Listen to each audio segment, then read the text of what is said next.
start foster home? Like at what age did you start foster home? I started going in and out of foster homes like very young, like 8, 9 years old. So what happened to your mom? I haven't physically seen my mother since I was in diapers.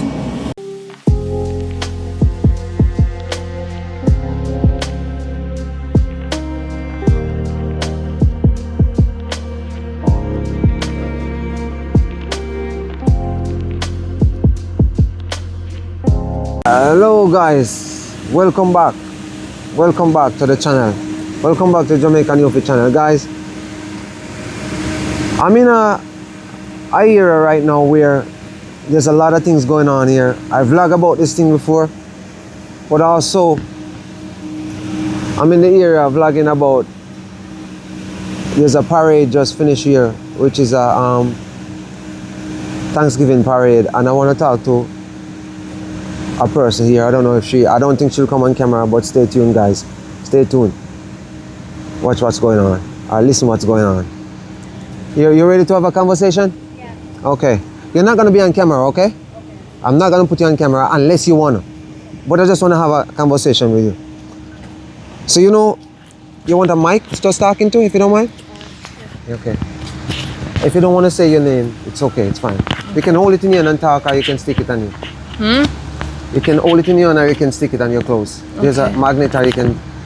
So I came down here recording this parade, but I drive by here quite a few times and I realize there's a lot of people here homeless. But the thing I want to ask you, because there's a lot of people have some misconception of why people are homeless. A lot of people are going through homelessness because of financial or because of mental problem. Okay, how long now you been here? I've been here since before Tent City even moved across the street. Because it was over that side, right? It was over on this side at first, in the front of the parking lot where that old car dealership used to be. It was just in the back, in like the front pit area. Yeah. Or back pit, I guess, in between the soup kitchen. Yeah. Which... I know where the soup kitchen is. My son used to work over there, volunteer, because there's a lot of volunteer work over there. Yeah. So years ago, my son used to work over there. But the question I want to ask you, if you can give me a honest, okay. That'd be like almost 8 years ago now. Yeah, 8 years ago. But because we moved across the street here, going on 5.5 almost years. And you've been here since that? I've been here on and off since. Since? But I look at you and you're pretty young. I can see you're pretty young. I'm an older guy. I'm 21 years old. I know you're young. But how did you end up here? Tell me the specific reason why you end up here. It must be a reason. If you don't mind, share it with me. Growing up, I had a pretty rough life. I lived with my dad who struggled from addiction. So growing up with him a lot, I find that kept on going in and out of like a manic stage. So like I suffer from depression and chronic manic depression as well. So how long now you been struggling with this? From you were younger? I've been in and out of foster homes and mental wards from mental addiction for going on since maybe 9 or 10 years old. Okay, you don't want to be on camera, right? If you want, sure. I don't mind. You don't mind? Okay, let's reason then. So I'm reasoning with it, and I got daughter, and I care about people. Okay, I never go around and try to judge people because I don't know what you're going through, and I do not think people should be on the outside looking in without knowing what's going on. And now you started telling me what's going on with you. I get it, I understand. But at your age, how do you think you're gonna get yourself out of this situation? It's very hard without help. Because number one, you need support, right? So what kind of support do you ever try to get? Apart from you say you've been going through a lot of foster home? When did you start foster home? Like at what age did you start foster home? I started going in and out of foster homes like very young, like 8, 9 years old. So Like- what happened to your mom? I haven't physically seen my mother since I was in diapers. She moved off with my older sister Tisha back to New Brunswick when I was 8-9 months old. I talked to her, but that's because when I was 14, my dad made the honest decision that I was mentally old enough to handle the fact that I haven't known my mother for a very long period of time, but there comes to an age where I should be able to physically go and reach out, say, hey, what's up? I haven't seen you since I was in diapers, but my name's this. Okay. Hi, Mom. I'm gonna cut you off a bit. So I came here early on before the parade started, and I tried to talk to you. You were sleeping, and I see you were sweating, but the thing was open, and I talked to you. But you say you couldn't talk at the time. I talked to Johnny. He was gonna talk to me, but he walked away because a lot of people don't want to be on camera, and I have no problem if you don't want to be on camera. But the thing I want to ask you, I come back early on, and you told me you were talking to your daughter. You have a daughter? Yes. Please don't have another one. Please don't have another one, because it's the situation you're in right now. You don't want to get pregnant, that's you have to give up a kid to someone else. Think about yourself, what you've been through, and don't put a kid through that. So, Yo, that's honestly, and please don't cut me off here. I find that one of the, I see you're trying to reach out for me, but that was one of the most ignorant and most disrespectful things I've ever heard anybody say to me. I'm sorry. I'm getting a place next week as of going to rehab in 3.5 months. Yeah. So I can get my kid back. Okay. So, I'm sorry. Let me apologize to you. I'm just very because sorry. of everybody else's situations, That's why I say I'm not judging you. don't try to put me into those that try to struggle and try to tell me not to have kids.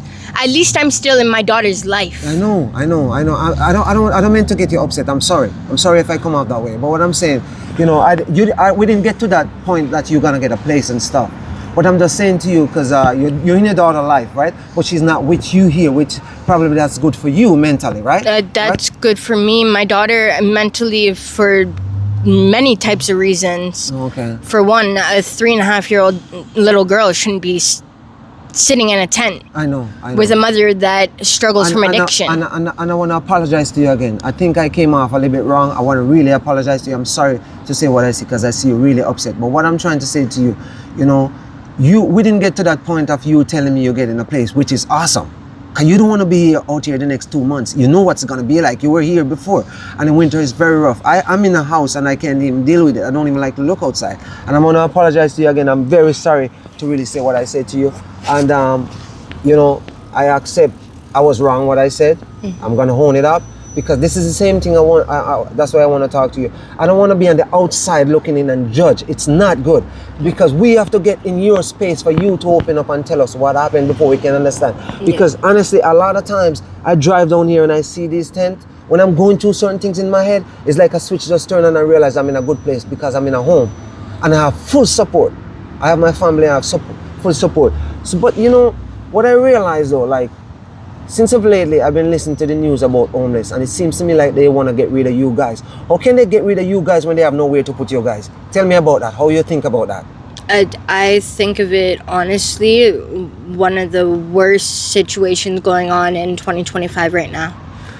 Did you know that it is, as of a month or two ago, now they're trying to put in that it's illegal to be homeless?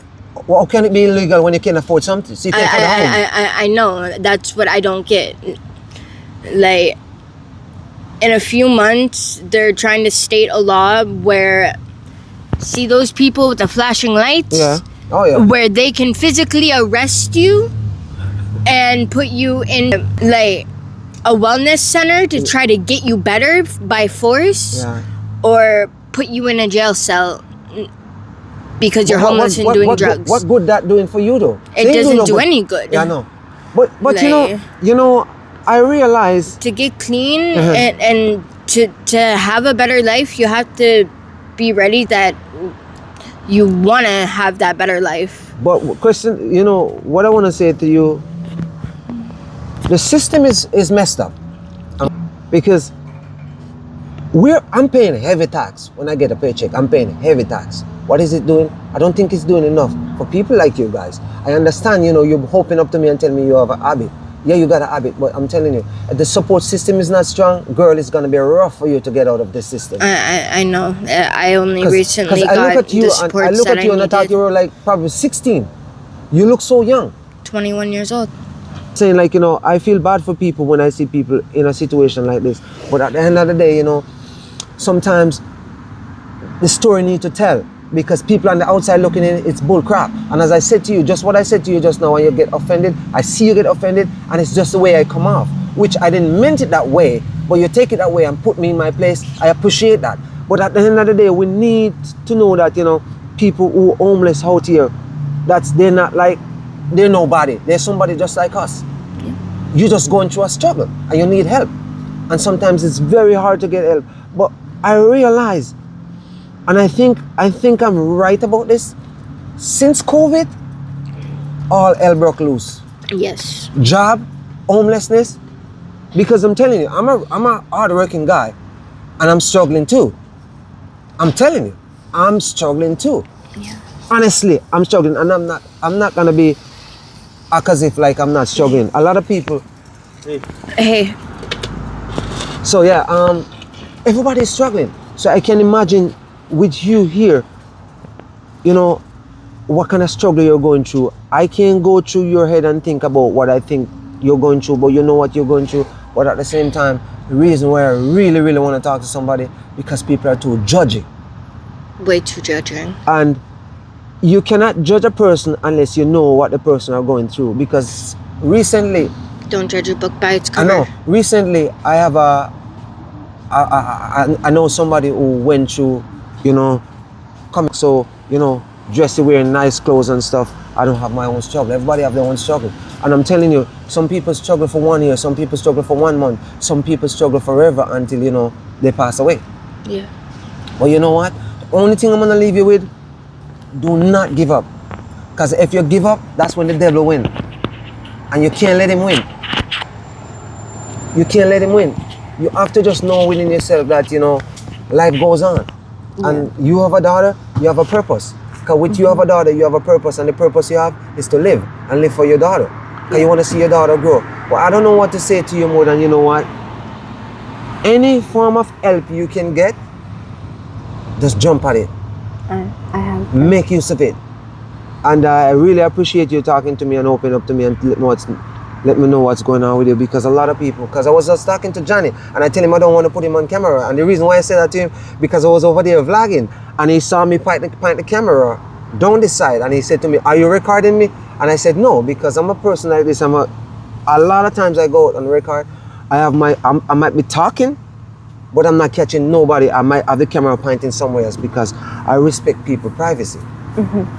You choose to come on, but at the end of the day, like, you know what? I think, when you say you're going to get your place? I'm getting a place next week. Next week? And then 100% sure? Yes. And how long after you think? My lease is already signed, Uh-huh. and I already have first and last month's paid for. They just have to finish Downtown renovating. Kitchener here? No. Far away? I'm moving into a townhouse up in Waterloo. In Waterloo. But you know what? I don't know. You told me you got an habit, and it's hard to get kicked, right? But it's something mentally. I'm going to rehab in 3 months. In 3 months, okay.